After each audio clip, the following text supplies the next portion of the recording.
മടക്കയാത്രയുടെ ദൃശ്യങ്ങളാണിത്. തൻ്റെ ജന്മകർമ്മ വഴിത്താരകളിലേക്ക് സർഗധനനായ ഒരു സാഹിത്യകാരൻ്റെ മടക്കയാത്ര.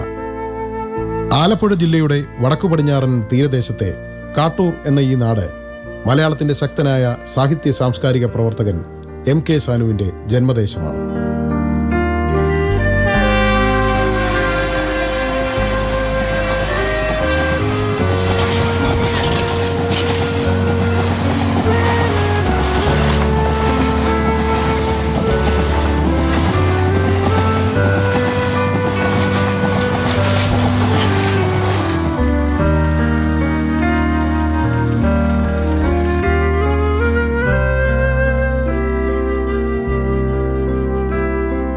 ഞാൻ ജനിച്ചു വളർന്നത് മംഗലത്ത് തറവാടിലാണ്.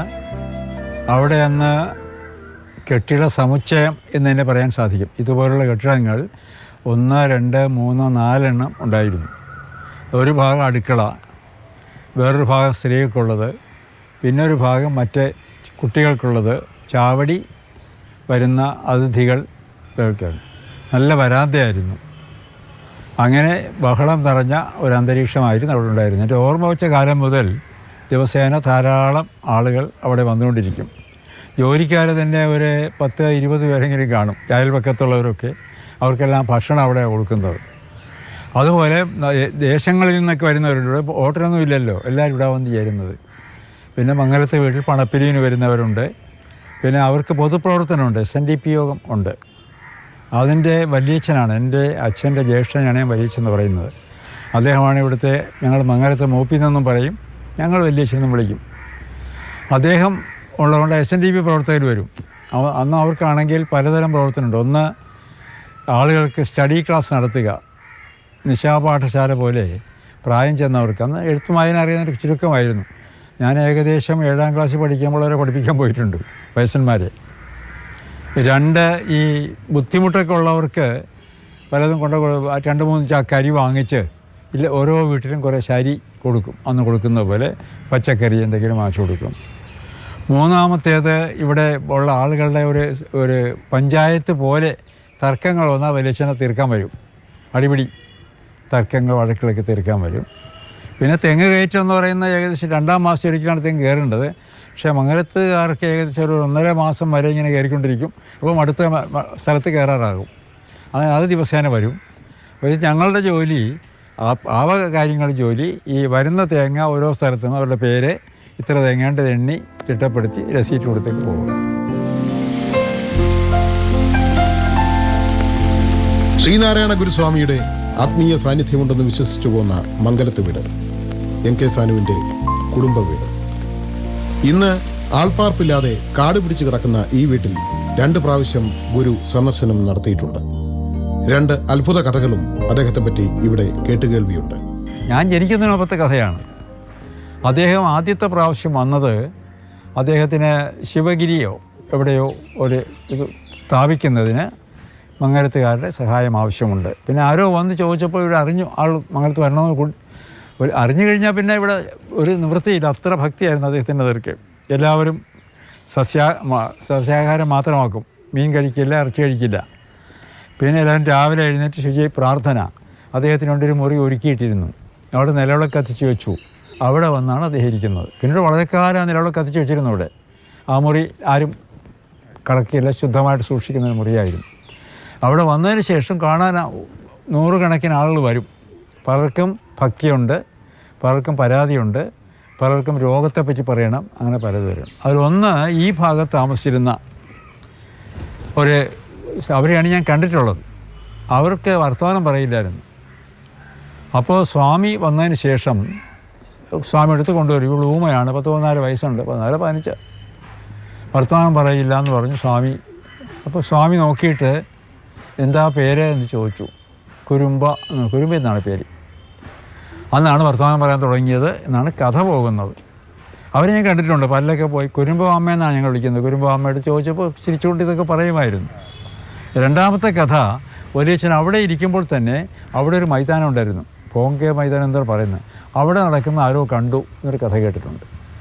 ഒരേ സമയത്ത് ഇവിടെ ഇരിക്കുകയും ഇവിടെ നടക്കുന്നതായിട്ട്. ഈ സമയത്ത് അവിടെ നടന്നുകൊണ്ട് പോകുന്നതാണ്. വെള്ള വസ്ത്രമാണ്, കാവ്യമല്ല, വെള്ളമുണ്ടും. ഈ 2 തവണയാണ് വന്നിട്ടുള്ളത്. കുട്ടികളെ ഒക്കെ വിളിച്ചിട്ട് അവർക്ക് ഇദ്ദേഹത്തിന് കൊണ്ട് കൊടുക്കുന്ന പഴങ്ങളാണ്.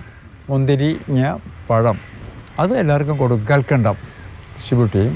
ഉപദേശം ഒന്ന് മാത്രമാണ്, പഠിക്കണം, എല്ലാവരും നല്ലപോലെ പഠിച്ചു വരണം. പിന്നെ ശുചിത്വം പാലിക്കണം, രാവിലെ കുളിക്കണം, വൃത്തിയായിട്ട് നടക്കണം. അത് എപ്പോഴും പറഞ്ഞ ഒരു കാര്യമാണ്. സാമ്പത്തികമായും സാംസ്കാരികമായും ഉന്നതമായ ഗൃഹാന്തരീക്ഷം, ഓർമ്മകളിൽ മങ്ങാതെ നിൽക്കുന്ന സമൃദ്ധിയുടെ കാലം. 2 പൂജയുണ്ട്. അത് ഞങ്ങൾക്ക് വളരെ പ്രധാനപ്പെട്ട പൂജകളാണ്. നല്ല ഭക്ഷണം കിട്ടും. ഒന്ന് ശക്തി പൂജ എന്ന് പറയും. അന്ന് പലതരം ഇറച്ചി, കോഴിയിറച്ചി, മട്ടൺ, പിന്നെ അത്യാവശ്യത്തിന് ചിലപ്പോൾ പോർക്കുണ്ടാവും. പൂജാരിക്കൊക്കെ ചാരായം, കഞ്ചാവ് അതൊക്കെ വെച്ച് അതൊക്കെ കാണാൻ രസമാണ്. പൂജാരി 2-3 പേരുണ്ട്. പക്ഷേ ഞങ്ങൾ മുതിർന്ന തലമുറ ജോയിൻ ചെയ്ത് കാണണം ഞാൻ വിചാരിക്കുന്നു. ഞങ്ങൾക്കത് മനസ്സിലാവില്ലെന്ന്. ചാരായൊക്കെ വേണമെങ്കിൽ കുടിച്ചോളാന്നൊക്കെ പറയും. ഞങ്ങൾ പൊതുവെ കഴിക്കില്ലായിരുന്നു. അതാണ് ഒരു സംഗതി. പിന്നെ ഒന്ന് അതിന് പറയുന്ന മേശ എന്നാണ്. മേശയും ഇതുപോലുള്ള ഒന്ന് എങ്ങനെ ഉണ്ടായത് എനിക്കറിയില്ല. മേശയുടെ അകത്ത് കൂടുതൽ വലിയ ആഘോഷമാണ്. ഇപ്പോൾ ധാരാളം പലഹാരങ്ങളും ഒക്കെ വയ്ക്കും. പിന്നെ ഏകദേശം പല സീസണിലും ആദിത്യ പൂജയുണ്ടായിരുന്നു. ഈ വീടിൻ്റെ മുറ്റത്ത് ഈ താരം പിടിച്ച് നിന്ന് ആദിത്യ ഭഗവാനെ വണങ്ങുന്നേൻ എന്ന് പറഞ്ഞ് പ്രാർത്ഥിക്കും. അപ്പോൾ ധാരാളം അപ്പം ഉണ്ടാക്കും. 2 തരം, ഒന്ന് പൂജയപ്പം, ഒന്ന് തീറ്റിയപ്പം എന്ന് എന്താണ് പറയുന്നത്. അത് സോഫ്റ്റാണ്, മറ്റത് കുറച്ചുകൂടി ഹാർഡാണ്. അപ്പോൾ അതിങ്ങനെ എല്ലാ മാസവും എന്തെങ്കിലും പൂജ വഴിപാട് ഇതൊക്കെ നടന്നുകൊണ്ടിരിക്കും. പിന്നെ തേങ്ങ വെട്ടുക എന്നുള്ളതാണ് മറ്റൊന്ന്. മുറ്റത്ത് ഒരു മല പോലെ തേങ്ങ ഇടും. അത് ചിലപ്പോൾ 2-3 മാസം കഴിഞ്ഞാണ് വെട്ടുന്നത്. അപ്പോൾ മഴ പെയ്താൽ ഇത് പലതിനും പൊങ്ങ് കാണും. ഈ പൊങ്ങ് ഞങ്ങൾ സംഭരിച്ചുകൊണ്ട് സ്കൂളിൽ കൊണ്ട് കൊടുക്കും, എല്ലാവർക്കും ഡിസ്ട്രിബ്യൂട്ട് ചെയ്യും. അപ്പോൾ 1-ാം ക്ലാസ്സിൽ എൻ്റെ ടീച്ചർ ആർ സുഗതൻ എന്ന പിൽക്കാലത്ത് പ്രസിദ്ധനായി തീർന്ന കമ്മ്യൂണിസ്റ്റ് പാർട്ടി പ്രവർത്തകനും ട്രേഡ് യൂണിയൻ പ്രവർത്തകനുമാണ്. അദ്ദേഹം ഇതിന് വലിയ ഇഷ്ടമാണ്. പൊങ്ങ് ക്ലാസ്സിൽ ഡിസ്ട്രിബ്യൂട്ട് ചെയ്യും. പിന്നെ പൂജ വെച്ച് കഴിഞ്ഞാൽ ഈ അപ്പമൊക്കെ കൊണ്ട് അവിടെ കൊടുക്കും ആദിത്യ. അപ്പോൾ അദ്ദേഹത്തിൻ്റെ ആദ്യത്തെ ചോദ്യം, എടാ ദൈവം തിന്നതിൻ്റെ ബാക്കി ആർക്കും അവനോടാ കൊണ്ട് പോകുന്നതൊക്കെ പറയും, അങ്ങനെ പറയും. അതൊക്കെ അത് ഞങ്ങൾ ഒന്നിച്ചാണ് സ്കൂളിൽ പോകുന്നത്. ഒരു 10-15 പേര് ഒന്നിച്ച് ഈ വഴി നടന്ന് ലിയോത്തിൻ്റെ സ്കൂൾ വരെ പോകും. ചോറ് ഇവിടുന്ന് കൊണ്ടുവരും. വലിയ കുട്ടയെ കൊണ്ടുവന്ന് ഇടയ്ക്കൊരു വീട്ടിൽ കൊണ്ട് വയ്ക്കും. ഉച്ചയ്ക്ക് അവിടെ നിന്ന് കഴിക്കും, പിന്നെ തിരിച്ചു പോകും. അപ്പോൾ മംഗലം സെറ്റ് വരുന്നുണ്ടെന്ന് അവിടെ ചെല്ലുമ്പോൾ പറയും. ഒരു 8-10 പേരൊന്നിച്ച് ചെല്ലും. അവരുടെ ക്ലാസ്സുകളിൽ പോകും. ഇതൊക്കെയാണ് ഇക്കാലത്തെ വിനോദങ്ങൾ. ഓണക്കാലമൊക്കെ വളരെ 10 ദിവസവും വളരെ സന്തോഷ ഉത്സവത്തിൻ്റെ പ്രതിയാണ് ഇവിടേക്ക് പോകും. എല്ലാ വീട്ടിലും ഊഞ്ഞാലുണ്ടാവും, ഓണപ്പാട്ട് പാടും, വട്ടക്കളി ഉണ്ടാവും. തിരുവാതിരക്കളി കുറവായിരുന്നു. വട്ടക്കളി ആണുങ്ങളും പെണ്ണുങ്ങളും 2 പേരും, കുഞ്ഞുങ്ങളുടെ കളികളുണ്ടാവും. അങ്ങനെ പല തലമുറകളുടെ ഒരു വസന്തോത്സവമായിട്ടാണ് അന്ന് ഓണക്കാലം ആഘോഷിക്കുന്നത്. മീനാണ് പ്രധാന ഭക്ഷണം. കടയിൽ ധാരാളം മീനുണ്ടാകും. ചിലപ്പോൾ ഒരു 5 പൈസ കൊടുത്താൽ ഇത്രയും വലിയ പാത്രം നിറയെ മീൻ കിട്ടും. മീൻ കൂടി കഴിയുമ്പോൾ അത് ചെമ്മീനും ചാളയും തെങ്ങിൻ്റെ വളയിടുകയാണ് ചെയ്യുന്നത്. അന്ന് ഈച്ചയുടെ ശല്യം കൂടുതലായിരിക്കും. പക്ഷെ അന്ന് പിന്നെ ഈച്ച ശല്യമായിട്ട് ഞങ്ങൾക്ക് തോന്നിയിരുന്നില്ല. അത്യാവശ്യത്തിന് ഈ മത്തി എന്ന് പറയുന്നതിന് പലതരം പ്രിപ്പറേഷനുണ്ട്. ചുട്ട് തിന്നും. ഞങ്ങളൊക്കെ കഴിച്ചിട്ടുണ്ട്. ഈ മണൽ അതിൻ്റെ പുറത്തിട്ട് വിറകിട്ട് കഴിയും, ചുട്ട് കഴിക്കാൻ സാധിക്കും. പിന്നെ അത് വറുക്കും. പിന്നെ അത് പൊരിക്കുക എന്ന് പറയും. ഇലയുടെ അകത്ത് വെച്ച് തേങ്ങാപ്പാലൊക്കെ ഒഴിച്ച് കറി വയ്ക്കും. പലതരം പ്രിപ്പറേഷൻ. മത്തി തന്നെ 100 തരം. ചെമ്മീൻ വടയുണ്ടാക്കും, ചെമ്മീൻ കറി വയ്ക്കും, ചെമ്മീൻ വറുക്കും, ചെമ്മീൻ കൊണ്ട് 100 തരം. ഇങ്ങനെ മീൻ പ്രധാന ഭക്ഷണമായിരുന്നു. ആലപ്പുഴ പട്ടണത്തിലെ വാടത്തോടിനപ്പുറത്തെ അച്ഛൻ്റെ ജൗളിക്കടയിൽ കേശവദേവും ആർ സുഗതനുമൊക്കെ നിത്യസന്ദർശകർ ആയിരുന്നു. അച്ഛൻ വളരെ വിചിത്രമായ വീക്ഷണമാണെന്ന് ഞാൻ തിരിഞ്ഞു നോക്കുമ്പോൾ തോന്നുന്നു. ഗാന്ധിജിയുടെ വലിയ ഭക്തനായിരുന്നു, സ്വാമിയുടെ ഭക്തനായിരുന്നു, സ്റ്റാലിൻ്റെയും ഭക്തനായിരുന്നു. അപ്പം അങ്ങനെ എല്ലാവരെയും ബ്രിട്ടീഷ് ഗവൺമെൻറ്റിനെതിരായിരുന്നു. അന്ന് അവർ ഭരിക്കുകയല്ലേ നമ്മൾ, ആ തിരത്തിനെതിരായിരുന്നു. അധ്യയനത്തിൻ്റെ കയ്പും മധുരവും അറിഞ്ഞ ലിയോ 13th ഹൈസ്കൂൾ.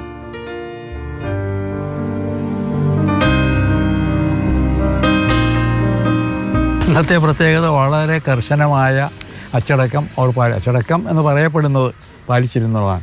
അതായത് ലൈറ്റായിട്ട് ചെല്ലുകയാണെങ്കിൽ എനിക്കൊക്കെ ഇപ്പോഴും അതിൽ പ്രതിഷേധം വളരെ അധികമുണ്ട്.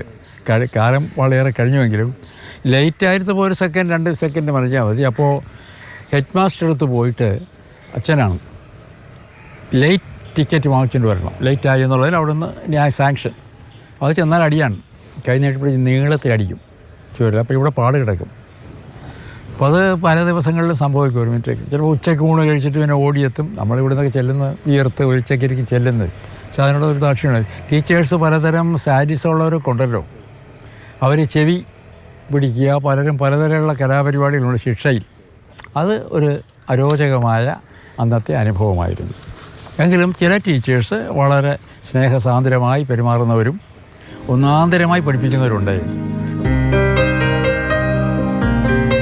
വായനയിലേക്കും സ്വതന്ത്ര ചിന്തയിലേക്കും നയിച്ച തിരുവനന്തപുരം യൂണിവേഴ്സിറ്റി കോളേജ് കലാലയ അന്തരീക്ഷം.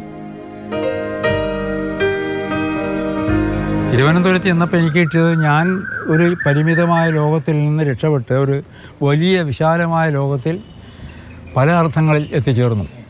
ഒന്ന്, അവിടുത്തെ കോളേജ്, അതിൻ്റെ പരിസരങ്ങൾ, അവിടെ നടക്കുന്ന വിനോദങ്ങൾ, യോഗങ്ങൾ, അതിലെ പ്രസംഗങ്ങൾ, അതൊക്കെ എനിക്ക് പുതുതായിരുന്നു. ഞാൻ ട്രേഡ് യൂണിയൻ മീറ്റിങ്ങുകളൊക്കെ കേട്ടിട്ടുണ്ട്, സാഹിത്യ സമ്മേളനം. പക്ഷെ അതിൽ നിന്നൊക്കെ വ്യത്യസ്തമായൊരു അന്തരീക്ഷം അവിടെ വന്നു. ലൈബ്രറി, ഒന്നാമത്തെ ലൈബ്രറി ആയിരുന്നു. രണ്ടാമത്തെ തീവണ്ടിയൊക്കെ എന്നെ ആദ്യം കാണുകയാണ്. അതിന് മുമ്പ് കണ്ടിട്ടില്ല. അപ്പോൾ തീവണ്ടി, അങ്ങനെയുള്ള യാത്രകൾ. പിന്നെ മ്യൂസിയം, അങ്ങനൊരു വലിയ വിശാലമായ ലോകത്തിലേക്ക് പോകും. യൂണിവേഴ്സിറ്റി യൂണിയൻ ലൈബ്രറിയിൽ പതിവായി വൈകുന്നേരം പോയി വായിക്കും. അന്ന് എൻ്റെ അടുത്ത് നിന്ന് വായിച്ചിരുന്ന ഒരാൾ മലയാറ്റൂർ രാമകൃഷ്ണൻ. അന്നറിയില്ല വായനയുടെ ഒരു ലോകം. അവിടെ വെച്ചാണ് ആദ്യം ഞാൻ ഹിറ്റ്ലറുടെ ആത്മകഥ വായിച്ച അവിടെ വെച്ചാണ്. പിന്നെ ഒമർ ഖയാം കവിത, അതിനെക്കുറിച്ചുള്ള പുസ്തകങ്ങൾ. അങ്ങനെ വിശ്വസാഹിത്യത്തിലേക്കൊക്കെ പതുക്കെ കടക്കാൻ തുടങ്ങിയത് ഇൻ്റർമീഡിയറ്റ് പഠിക്കുന്ന ആദ്യത്തെ വർഷം ഒന്നും പഠിക്കേണ്ടല്ലോ കാര്യമായി. സെക്കൻഡ് ഇയർ പരീക്ഷയുള്ളൂ. അപ്പോൾ അവിടെ ആദ്യ വർഷം മുഴുവൻ വായിക്കരുത്.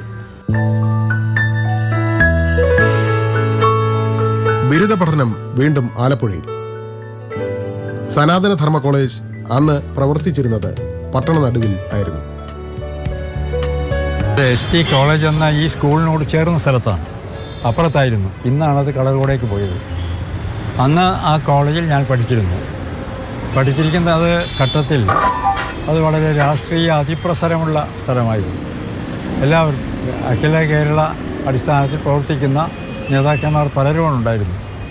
ഞാൻ പേര് ഓർമ്മിക്കുകയാണെങ്കിൽ ഒരാൾ CN ശ്രീകണ്ഠൻ നായർ, പിന്നീട് നാടകകൃത്തായി, സാഹിത്യകാരനൊക്കെ ആയി പോയി. ഇവിടെ എപ്പോഴും ചർച്ചകൾ, ഡിബേറ്റ് ഇതൊക്കെ നടക്കുമായിരുന്നു. അതിൽ ഇന്ന് കേട്ട അത്ഭുതം തോന്നും. ആദ്യം നടന്നതിൽ ഞാനാണ് റെസൊല്യൂഷൻ അവതരിപ്പിച്ചത്. ഞാൻ അത്രയും പ്രശസ്തനല്ല, അവരെ പോലെ ഒതുങ്ങി പ്രവർത്തിക്കുന്ന ആളാണ്. അതിലെ വിഷയം ലക്ഷ്യം മാർഗത്തെ സാധൂകരിക്കുന്നില്ല എന്നാണ് ഞാൻ അവതരിപ്പിച്ചത്. ഞാൻ ഗാന്ധിജിയിൽ എതിർത്ത് സംസാരിച്ചവർ ശ്രീകണ്ഠൻ നായർ, കെ ഗോവിന്ദപിള്ള, അവരൊക്കെ അന്ന് വളരെ പ്രസിദ്ധരാണ്. അവസാനം ഞാൻ മറുപടി പറഞ്ഞതോടുകൂടി ഏകദേശം ഇഫക്റ്റിൽ ലക്ഷ്യം മാർഗത്തെ സാധൂകരിക്കുന്നില്ല എന്ന് ഞാൻ പറഞ്ഞാൽ, ലക്ഷ്യവും മാർഗവും അഭിന്നമാണ്, ലക്ഷ്യം നല്ലതാണെങ്കിൽ മാർഗവും നല്ലതായിരിക്കണം എന്നതിൽ ചെന്നതായിട്ടാണ് പൊതുവിലുണ്ടായ പ്രതീതി.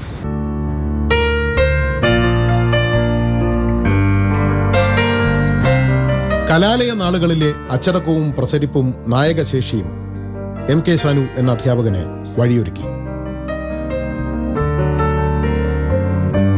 സാറ് ഇത് കഴിഞ്ഞപ്പോൾ എൻ്റെ അടുത്ത് പറഞ്ഞു, ഇവിടെ ടീച്ചറാവണം. അങ്ങനെയാണ് ഞാനിവിടെ അധ്യാപകനാകുന്നത്. അതിന് മറ്റൊരു പശ്ചാത്തലം കൂടിയുണ്ട്. സാറിനെ ഒരു 2-3 കുട്ടികളൊരു മീറ്റിംഗ് നടന്ന് അവരുടെ ഒരു ആക്ഷൻ എടുക്കുകയോ മറ്റോ ചെയ്തിട്ട് സാറിനെ കുത്താൻ 2 കുട്ടികൾ പിച്ചാത്തിയാട്ടി ചെന്നു. സാറിൻ്റെ ക്വാർട്ടേഴ്സിനകത്ത് തന്നെയായിരുന്നു. അപ്പോൾ അവർ പഠിക്കുന്നുണ്ട്. അപ്പോൾ ഞാൻ ക്ലാസിൻ്റെ ചാർജ് സാനു തന്നെ ഏറ്റെടുക്കണം എന്നോട് പറഞ്ഞു. അപ്പോൾ സാറുമായിട്ട് ഞാനിപ്പം ബന്ധപ്പെട്ടു പോകുകയാണ്.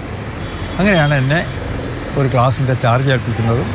സാറിനെ കുത്താൻ വന്ന ആളൊക്കെ അന്നിവിടെ കുപ്രസിദ്ധനൊക്കെ ആയിരുന്നു. പക്ഷേ എൻ്റെ ക്ലാസ്സിൽ ആട്ടിൻകുട്ടിയെ പോലെ പരമശാന്തനായി തീർന്നു പോവുകയാണ് ചെയ്തത്.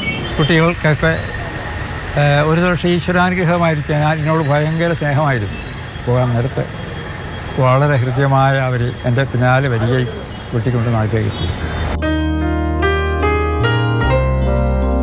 അധ്യാപനത്തിൻ്റെ രാജപാത നീട്ടിയത് എറണാകുളം മഹാരാജാസ് കോളേജ്.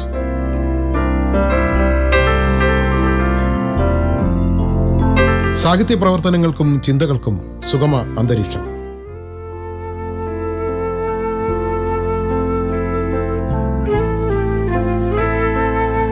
MA ജയിച്ചതിന് ശേഷം പെട്ടെന്ന് നിയമനം കിട്ടിയത് SN കോളേജിലാണ്, കൊല്ലത്താണ്. അതിനുശേഷമാണ് മഹാരാജാസ് കോളേജിലേക്ക് പോകുന്നത്. അത് മഹാകവി ജി ശങ്കരക്കുറുപ്പ് റിട്ടയർ ചെയ്യുന്ന ആ വേക്കൻസിയിലാണ് എന്നെ നിയമിക്കുന്നത്. ഞാൻ ചെല്ലുമ്പോൾ അവിടുത്തെ അന്തരീക്ഷം ഒരു സ്കൂൾ പോലെ പരമശാന്തമായ അന്തരീക്ഷമാണ്. ക്ലാസ്സുകളെല്ലാം പ്രത്യേകിച്ച് SN കോളേജിലെ വളരെ പ്രക്ഷുബ്ധമായ ക്ലാസ് മുറികൾ കണ്ടതിന് ശേഷം അതിൽ നിന്ന് വളരെ വ്യത്യാസമുള്ള ഒന്നാണ് മഹാരാജാസ് കോളേജിലെ അന്തരീക്ഷം. ഒരു വിഭാഗം വളരെ രാഷ്ട്രീയ പ്രബുദ്ധതയും അതിൽ വാശിയുമുള്ള കുട്ടികളായിരുന്നു. മറ്റൊരു പ്രത്യേകത, അവിടെ സാഹിത്യാദി കലകൾക്ക് വലിയ പ്രാധാന്യമുണ്ടായിരുന്നു. മലയാള സാഹിത്യത്തിലെ നടുനായകർ പലരും ഒന്നിച്ച ബോട്ട് ചെട്ടിയിലെ സായാഹ്നങ്ങൾ സാനുവിലെ സർഗജ്വാലയെ ആളിക്കത്തിച്ചു. സഹോദരൻ അയ്യപ്പൻ ആദ്യം കണ്ടത് അദ്ദേഹത്തെയാണ്. പിന്നീട് കേസരി ബാലകൃഷ്ണപിള്ള, അതൊരു തീർത്ഥാടനം പോലെ ഞാൻ വടക്കമ്പറൂർ ചെന്ന് തനിയെ നടന്ന് കണ്ടുപിടിക്കുകയാണ് ചെയ്തത്. കുറ്റിപ്പുഴ കൃഷ്ണപിള്ള, MC ജോസഫ് എരിഞ്ഞാലക്കുട പോയി കണ്ടു. കുറച്ചെനിക്ക് യുക്തിവാദത്തോടുള്ള ആഭിമുഖ്യം ഉണ്ടതിനകത്ത്. അക്കൂട്ടത്തിലാണ് ബഷീറിനെ കാണുന്നത്. ബാലകൃഷ്ണൻ, അവരൊക്കെ അന്ന് എഴുത്തുകാരാണ്, കുറേ വർഷം എഴുതുമായിരുന്നു. ബാലകൃഷ്ണൻ അന്ന് ബോട്ട് ചെട്ടിയിൽ സർക്കിൾ ബുക്ക് ഹൗസ് നടത്തുകൊണ്ടിരിക്കുകയാണ്. ബഷീർ ഇന്നത്തെ പ്രസ് ക്ലബ് റോഡിൽ ആ ഭാഗത്ത് ബഷീർസ് ബുക്ക് സ്റ്റോൾ, അത് പിന്നീട് NBS ആയിട്ട് മാറി. അന്ന് വൈകുന്നേരം ഇവർ വന്ന് എന്നെ വിളിക്കും. അപ്പോൾ കോളേജ് വിട്ടാൽ ഞാൻ ഇവരുടെ കമ്പനിയിലേക്കാണ് പോകുന്നത്. അന്ന് CJ തോമസ് അവിടെ വന്നിട്ടുണ്ട്. CJ തോമസ്, റോസി, ഇവരെല്ലാവരുമായിട്ട് നല്ല അടുത്ത ബന്ധമായി. അപ്പോൾ വ്യക്തിപരമായ ബന്ധം തന്നെ വളരെ ഗാഠമായിരുന്നു അക്കാലത്ത്. ഞങ്ങൾ എല്ലാ ദിവസവും വൈകുന്നേരം ഇന്നത്തെ മേനക എന്ന് പറയുന്ന സ്ഥലത്ത്, അവിടെ പാരപ്പറ്റാണ്, മെറൈൻ ഡ്രൈവ് ഒന്നുമില്ല, അവിടെ കായലായിരുന്നു. അവിടെ വൈകുന്നേരം വന്ന് കൂടും. പല ദിവസങ്ങളിലും 12 മണിക്ക് പെരിയാർ രാത്രി. പിന്നെ CV ഹോട്ടലുണ്ട്, പ്രാക്കുളം ഭാസി, അവിടെ പോയി അപ്പോൾ വരുന്ന എല്ലാ എഴുത്തുകാരോടെ വരും ഞങ്ങളുടെ കമ്പനി ചേരാൻ. SK പൊറ്റക്കാട് വരും, പൊൻകുന്നം വർക്കരുമായിരുന്നു. കൃഷ്ണപിള്ള സാറ്, തിരുവനന്തപുരം കൃഷ്ണപിള്ള സാർ, അദ്ദേഹത്തിൻ്റെ ഗുരുനാഥൻ കൂടിയാണ്. കേശവദേവ് വരും, തകഴി വരും. അങ്ങനെ ധാരാളം നല്ലൊരു സംഘം വന്ന് കൂടുമായിരുന്നു. സാഹിത്യ പ്രവർത്തന രംഗത്ത് സജീവമായിരുന്ന കാലത്താണ് സാനുമാഷ് MLA ആയി മത്സരിക്കുന്നത്. 1987 ആ തെരഞ്ഞെടുപ്പിൽ കമ്മ്യൂണിസ്റ്റ് പാർട്ടിയുടെ പ്രതിനിധിയായി എറണാകുളത്ത് നിന്നും വിജയിച്ചു. പിന്നെ ഞാൻ പുരോഗമന കലാസാഹിത്യ സംഘത്തിൻ്റെ പ്രസിഡൻ്റായി. പ്രസിഡൻ്റായിരിക്കുന്ന ഘട്ടത്തിലാണ് രാഷ്ട്രീയവുമായിട്ട് അടുപ്പം വരുന്നത്. അവർക്ക് രാഷ്ട്രീയമുണ്ട്. ഇപ്പോൾ പ്രതിഷേധങ്ങൾ അക്കാലത്താണെങ്കിൽ വളരെ അഴിമതി, മാധ്യം, ഇതൊക്കെ നിറഞ്ഞ എന്നെ വ്യക്തിപരമായി പലരും നോട്ടപ്പുള്ളി ആക്കുകയും ചെയ്തു, ഗവൺമെൻറ് പ്രത്യേകിച്ചും. അത് അങ്ങനെ ഇരിക്കുമ്പോഴാണ് ഞാൻ റിട്ടയർ ചെയ്യുന്നത്. റിട്ടയർ ചെയ്യുമെന്ന് പറയാൻ പാടില്ല, ഒരു ദിവസം എന്നെ അങ്ങ് മാറ്റി. ഞാൻ റിട്ടയർ ചെയ്യുന്ന ഘട്ടത്തിൽ ഞാൻ റിട്ടയർമെൻറ്റ് എഴുതി കൊടുത്തിട്ട് പുറത്തേക്ക് പോകുന്നു. അപ്പോൾ അടുത്ത ഇലക്ഷൻ വന്നപ്പോൾ പലരുമായിട്ട് എനിക്ക് പരിചയമായി കഴിഞ്ഞു. EMS അടക്കം പലരുമായിട്ട് നേതാക്കന്മാരോട്ടൊക്കെ പരിചയമായി കഴിഞ്ഞു. അപ്പോൾ EMS പ്രഖ്യാപിച്ചു. വരുന്ന തെരഞ്ഞെടുപ്പിൽ ഇടതുപക്ഷ ഐക്യമുന്നണിക്ക് 2 പ്രഖ്യാപനങ്ങളുണ്ട്. ഒന്ന്, അത് തത്വാധിഷ്ഠിതമാണ്. എന്ന് വെച്ചാൽ സമുദായങ്ങൾ, ജാതി, മതം, സമുദായങ്ങളുണ്ട്, അതുമായിട്ട് ബന്ധപ്പെടാതെ ഉള്ള ഒരു തനി രാഷ്ട്രീയത്തിൻ്റെ അടിസ്ഥാനത്തിൽ. 2, അത് സാംസ്കാരിക രംഗത്ത് പ്രവർത്തകന്മാരെയും ഉൾപ്പെടുത്തി. അങ്ങനെയാണ് അത് വന്നത്. അത് കഴിഞ്ഞ് എന്നെ വന്ന് സമീപിച്ചു. ഞാൻ സമ്മതിച്ചില്ല, അവസാനം വരെ സമ്മതിച്ചിരുന്നില്ല. പക്ഷേ അവസാനം EMS എന്നെ വിളിച്ച് പറഞ്ഞു, നമ്മൾ ഈ ഇലക്ഷന് ഇടതുപക്ഷം ജയിക്കണമെന്ന് മാഷക്ക് അഭിപ്രായം ഉണ്ടോ എന്ന് ചോദിച്ചു. ഉണ്ടെന്ന് പറഞ്ഞു. കഴിഞ്ഞ ഗവൺമെൻറ് അതുപോലെ അഴിമതിയും ഇപ്പോൾ നിറഞ്ഞ ഒന്നായിരുന്നു. ശരി, അങ്ങനെയാണെങ്കിൽ ഞങ്ങൾ പലരെ തിരക്കിയിട്ട് ആരും കിട്ടിയിട്ടില്ല ഇതുവരെ സാംസ്കാരിക രംഗത്ത് നിന്ന്. മാഷ് കൂടി ഇല്ലെങ്കിൽ ഞങ്ങൾ ആ ഒരു മൊമെൻറ്റം കുറയും. ശരി, അങ്ങനെയാണ് ഞാൻ ഇലക്ഷൻ മത്സരിക്കാൻ പോകുന്നത്.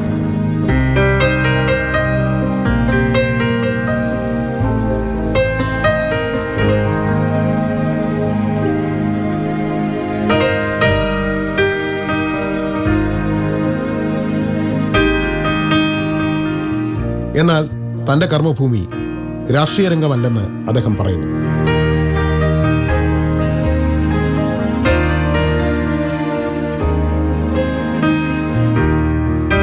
ഒന്ന്, എനിക്ക് ഇലക്ഷൻ ജയിക്കാൻ കഴിഞ്ഞപ്പോൾ എനിക്ക് പരിചയമില്ലാത്തൊരു രംഗമാണ് ഒരു MLA ആവുക എന്ന് പറഞ്ഞാൽ. വെളുപ്പിന് 4-5 മണി തൊട്ട് ശുപാർശക്കാർ വീട്ടിൽ വരാൻ തുടങ്ങും. ഒരാളെ പോലീസ് പിടിച്ചു, വേറൊരാൾ അതുണ്ട് ഇതുണ്ട്, ചിലർക്ക് ട്രാൻസ്ഫർ, ഇങ്ങനെല്ലാം വന്നപ്പോൾ ശ്വാസം വിടാൻ നേരെയില്ലാതെ വന്നു. എനിക്കാണെങ്കിൽ ഇത് കൈകാര്യം ചെയ്യാൻ അറിയില്ല. അവർക്ക് പൊളിറ്റീഷ്യൻസിന് അറിയാം ഇതൊക്കെ, ഇവരെങ്ങനെ കൈകാര്യം. ഒന്നതാണ്. അപ്പോൾ പുസ്തകം വായിക്കാറില്ല. അങ്ങനെ പോയിക്കൊണ്ടിരിക്കുമ്പോൾ എനിക്ക് തോന്നി, പിന്നെ എനിക്ക് എന്ത് കോൺട്രിബ്യൂട്ട് ചെയ്യാൻ സാധിക്കും, എൻ്റെ ജീവിതകാലത്ത് എന്തെങ്കിലും നൽകണം, ഞാൻ സ്വീകരിച്ചാൽ പോരല്ലോ. എനിക്ക് ചെയ്യാൻ കഴിയുന്ന സാംസ്കാരിക രംഗത്താണ്. ഇവിടെ എനിക്കൊന്നും ചെയ്യാനില്ല. അത് മനസ്സിലാക്കിയ ഉടനെ തന്നെ ഞാൻ പറഞ്ഞു, എനിക്ക് ഈ രംഗം പറ്റിയതല്ല. അല്ലാതെ രാഷ്ട്രീയത്തോട് വെറുപ്പായിട്ടല്ല.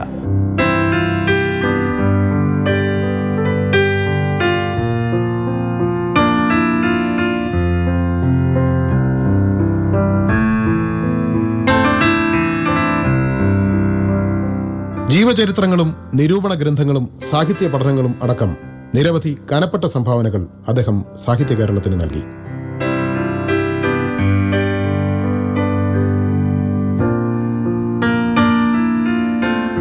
മഹാത്മാക്കളുടെയും പ്രതിഭകളുടെയും ജീവചരിത്രമാണ് അവയിൽ ശ്രദ്ധേയം. എഴുത്ത് വിമർശനമാണ് ഞാൻ ആദ്യം തുടങ്ങിയത്. കഥ എഴുതിയിട്ടുണ്ട്. ഇതിലും വിമർശനമാണ് ആൾ ശ്രദ്ധിച്ചത്. അത് ആദ്യകാല വിമർശനം ഇപ്പോൾ വാൾട്ട് വിറ്റ്മാൻ അതിൻ്റെ 3 ഭാഗമാണ്. അത് കൗമുദി വളരെ പ്രചാരം വന്നവരാണ്. എല്ലാവരും ശ്രദ്ധിച്ചാണ്. കുറ്റിപ്പുഴ കൃഷ്ണപിള്ളയ്ക്ക് അതിനെപ്പറ്റി കത്തെഴുതിയിട്ടുണ്ട്. അതിലും ആദ്യം ഞാൻ അദ്ദേഹത്തിൻ്റെ ജീവചരിത്രം സംശയിക്കുന്നുണ്ട്. അപ്പോൾ ഏത് കവിയെക്കുറിച്ചോ നോവലിസ്റ്റിനെ കുറിച്ചോ പഠിക്കുമ്പോഴും എനിക്ക് ആ ജീവിതം വളരെ പ്രധാനപ്പെട്ടതാണ്. ജീവിതവും സാഹിത്യകൃതികളും തമ്മിലുള്ള ബന്ധം. ആ അർത്ഥത്തിലാണ് പിന്നീട് എഴുത്തുകാരുടെ ജീവിതത്തിലേക്ക് ഞാൻ തിരിഞ്ഞത്. ഒന്ന്, ജീവിതത്തിൽ എനിക്ക് താല്പര്യമുണ്ട് തീർച്ചയായിട്ടും. ഒരാളിൻ്റെ വലിപ്പമില്ലായ്മ, സ്വഭാവത്തിലെ പ്രത്യേകതകൾ, അങ്ങനെ ഒരു നോവൽ പഠിക്കുമ്പോൾ നാം ക്യാരക്ടറിനെ കുറിച്ച് പഠിക്കുമല്ലോ, അതുപോലെ ജീവിതത്തിലെ കഥാപാത്രങ്ങളെക്കുറിച്ച് പഠിക്കുന്നത് താല്പര്യമുണ്ടായിരുന്നു.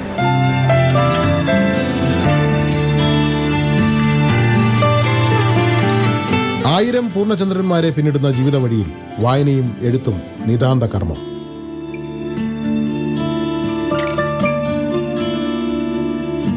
നാടക സാഹിത്യത്തെക്കുറിച്ചുള്ള ഒരു പുസ്തകവും അയ്യപ്പ പണിക്കരുടെ കവിതകളെ മുൻനിർത്തി ഒരു പഠനവും അടുത്ത പദ്ധതികൾ. മൂല്യങ്ങളുടെ നിത്യഹത്യ നടക്കുന്ന വർത്തമാനകാല ച്യുതിയിൽ നിന്നും നീതിയുക്തമായ ഒരു മാനവ ലോകത്തിലേക്ക് നയിക്കുന്ന കൈകൾ തന്റെ കാലശേഷമെങ്കിലും ഉണ്ടാകുമെന്ന് തലമുറകളുടെ ഈ ഗുരുനാഥന് വിശ്വാസമുണ്ട്. നമ്മൾ യുക്തി കൊണ്ട് ഒരു ഘട്ടം വരെ എത്തിക്കഴിഞ്ഞ് യുക്തിക്ക് അങ്ങോട്ട് പോകാനില്ല എന്ന് കാണുമ്പോൾ ഒരു ലീപ്പ് ഇൻ ടു ഫെയ്ത്ത് എന്ന് പറയും. വിശ്വാസത്തേക്കൊരു ചാട്ടമാണ്. ആ വിശ്വാസങ്ങളിൽ നമുക്ക് ജീവിക്കാൻ പറ്റുകയില്ല. എങ്കിലും ഞാൻ വിചാരിക്കുന്നത് ലോക ജീവിതത്തിൽ ഇങ്ങനെ ഒരു ചാക്രിക ക്രമമുണ്ട്. നമ്മൾ ഇതിൻ്റെ അധപ്പതനത്തിൻ്റെ നെല്ലിപ്പടിയിലേക്ക് നീങ്ങിക്കൊണ്ടിരിക്കുകയാണ്. ഒരു ഘട്ടം എഴുതി കഴിഞ്ഞാൽ വിധി അല്ലെങ്കിൽ പ്രകൃതി നിയമം തന്നെ ഇതിനെ വീണ്ടും ഉദ്ധരിക്കുകയും പുതിയ ഒരു തലമുറ ധാർമ്മികമായ ഉത്തേജനത്തോടുകൂടി രംഗത്ത് വരികയും ലോകത്തെ ശുദ്ധീകരിക്കുകയും ചെയ്തു എന്ന് വരാം. അവിടെ ഒരു അവതാര പുരുഷന് സാധ്യതയുണ്ടാകാം. പ്രകൃതി തന്നെയാണ് അവതാര പുരുഷന്മാരെ അവതരിപ്പിക്കുന്നത്. മഹാത്മാക്കളെ ഞാൻ അങ്ങനെ പറയുകയാണ്. അപ്പോൾ അവരും അതിന് നേതൃത്വം കൊടുത്തു എന്ന് വരാം.